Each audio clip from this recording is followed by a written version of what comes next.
Okay, so what we're going to do is I'm going to give you each individual heroes, how the skills work, what are the combinations, which skills you need to get. I'm going to give you the most current lineups that I think these lineups will work on. Sometimes it's going to be unconventional, so please bear with me. If you have other recommendations that you think is better or best in this lineup, you can leave them in the comments. But if I have tested those lineups before in the past few days of the Pioneer server, I'm also going to give you the feedback about the lineup that you have sent. So individually, I'm also going to give you the ranks of the heroes. So if the heroes is good, and I really recommend the hero, and if the hero is really good, this is what you'll see on the screen. And if the hero is just mid or maybe okay, maybe let's say it's not that good, but it's pretty decent, you will see on your screen. And also, if the hero is pretty underwhelming, I might say, than our expectation, then you will see this on your screen.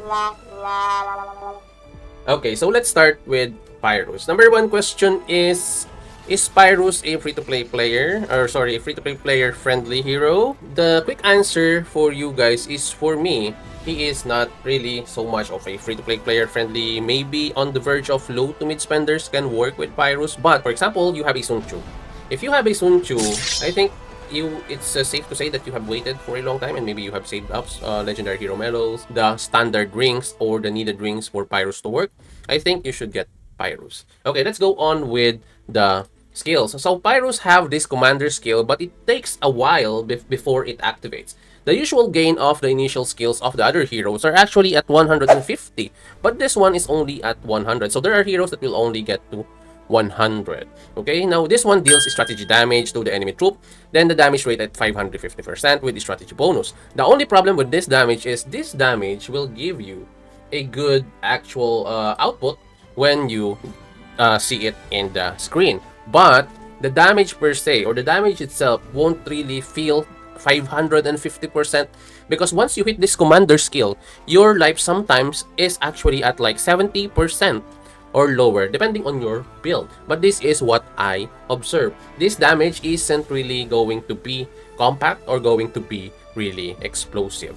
So this is not his strength, but once it hits, it will activate your skills, your secondary skills, and with a pretty good additional activation of 35% and extra damage of 20%. The only thing, as I've said, that's going to hinder this from happening or getting you the, like, let's say, satisfaction that you need from the damages is actually it's going to take you a while to activate this one.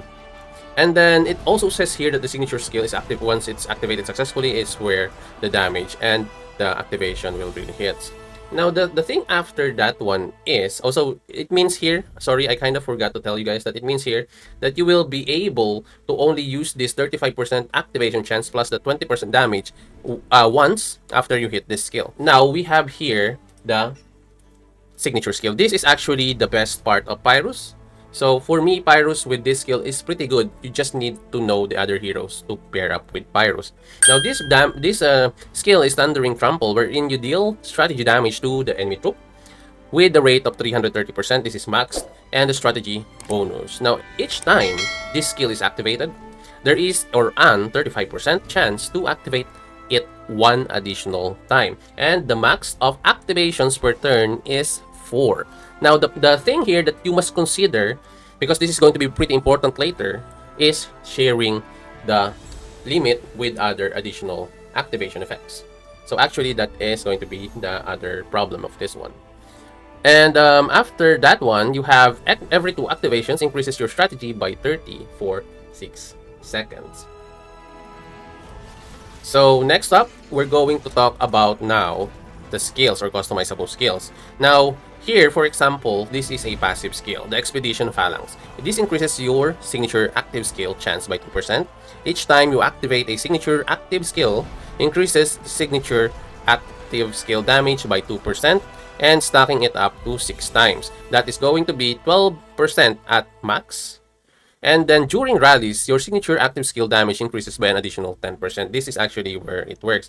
And if you haven't really gotten the gist yet of this hero, he is actually a hero that is going to be really successful as time goes on. So that is why he is actually dubbed as going to be a monster in the rally because of the stackings of his skills and also with an additional 10% for the rally. Now this is where it gets tricky because you are going to choose which other skills you want to get for him, right? Do you still remember that you have only like 4 activations per turn on your signature skill here?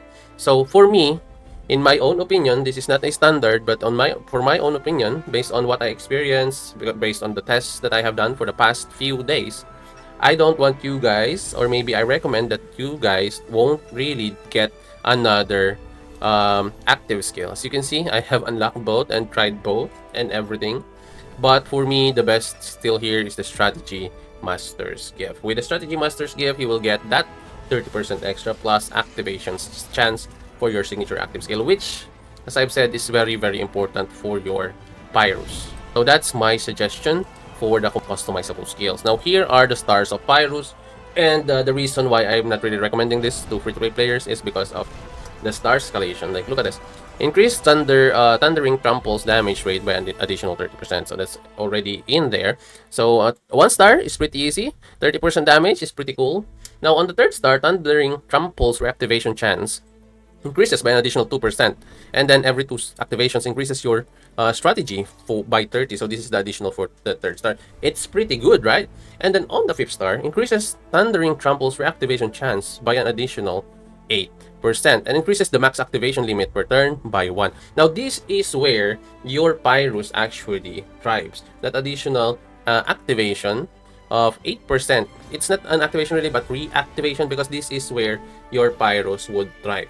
The activation or reactivation of his skills, because you can see from our videos before, if you haven't yet seen it, we have a list of live streams from day 1 of the Pioneer server up to today. So you can check out there how we did with our Pyrrhus. You can just jump onto some parts of the video if you want to, but we have Pyrrhus test every single day. But I'm not saying that 3 stars is bad, but in order for him to be really good, is he needs that 8% extra reactivation, because even if his reactivation right now is already at max at 35%, we are still getting pretty huge RNG for Pyrrhus, and we're not getting a consistent drop of RNG activations. That's actually the downside or the cons of having Pyrrhus. But if you're going to ask me if he is a replacement for Sun Tzu, I'm going to straight up tell you yes. Another question is he going to be better than Ramesses? I would say 2 things. He can be better against a Ramesses wielding or having a support group of only tactician swordsman. So he can be better on that end, but he has a hard time dealing with a Ramesses with Scipio and Sugliang. This is based on the experiences that I have. But this build that I have made here with your Pyrrhus, with your Charlemagne, with your Sugliang, can deal or kill a Ramesses with a Confucius and a Zugliang. So it's safe to say that this is going to be a huge leap from the Sun Tzu of before.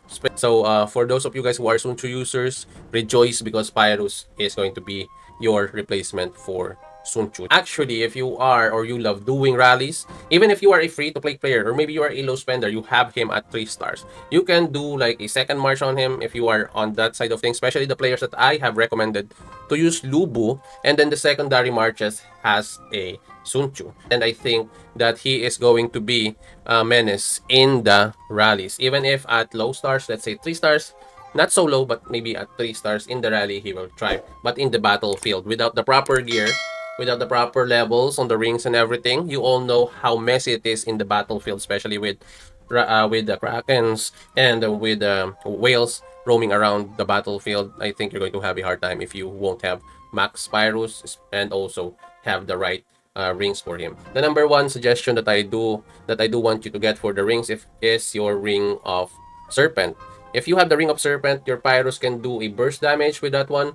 And then your heroes here, as I said, the most important ones here are your Charlemagne and Zugliang. We have tried multiple combinations, Pyrrhus with Confucius, with Zugliang, but the best build here still is your Pyrrhus. We also did unconventional builds like Pyrrhus with your Scipio, with your Zugliang, Pyrrhus with your Scipio, with your Lagertha, Pyrrhus with Charlie Main, with Jordagerta, Pyrrhus with a Miyamoto, with a Sugliang, or with a Charlie Main, and then with a Miyamoto. We have tried every single possible combinations to make him activate his skills because that is where he thrived. And this is the best results of from everything that we have tried on. This is the best lineup that I can recommend, and this actually slaps. Okay, so this lineup slaps when you are or when you have the right levels, the right rings. Now this is the right rings that I want you to get. If you can get the ring that has a silence, the ever flame wing rings, this one will help you out. Number one, it has the burn effect, which is good. Then it increases the damage or the enemy troops taken damage from strategy, which is also good. And the silence is pretty good. Now this is, as I've said, this is not for free-to-play players because it's hard to get the Everflame Wing Rings, especially if this is not your March. Another one that I don't want you to miss on is the Tranquil Water. As I've said, he thrives when his skills were actually stacked up. So you need to be tanky on the first few seconds of the battle. And then this one, for extra activations, I want you to get the Skyward Knight. So this is not a free-to-play standard build. If you want to be a free-to-play with this one and you really want to push him, you can do a Ring of Serpent in here for more damage. Still, I want you guys to have a Tranquil Water ring because I know as a free-to-play player myself, on my other accounts, I can get my hands on a Tranquil Water. And this one is pretty much a winner. Don't forget to get this one also. But if you really don't have this for the activation, the other solid ring for a free-to-play player is this one. Get this one also. Now, if you are up against a Lubu, I know you are going to have to ask that one also. You can actually change this one to a Ring of Badger. So you have 2 damage the defense now, Badger and Tranquil Water. So that's actually it for your Pyrrhus. So those are the builds that I want you to get for him. And you already know about the mercenaries. You need to use this mercenary here, the Axeman, for your Might heroes, your Lubu, your Cyrus, your Miyamoto. And then you want to choose your Persian Immortal if you're up against strategy heroes. That's simple. The Japanese Samurai, I have tried millions of times. It's not millions, but thousands of times maybe, because we have a few hours there. But anyway, yeah, Japanese Samurai, I think is not a good one for me. The other two is conditional.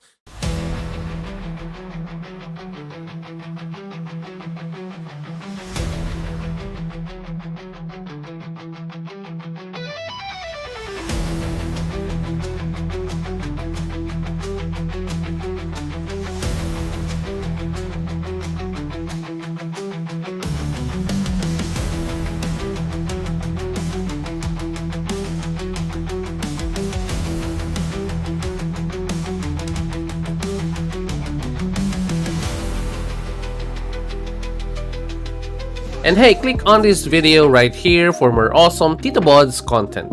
Thanks for watching, you guys, and TITOBODS out.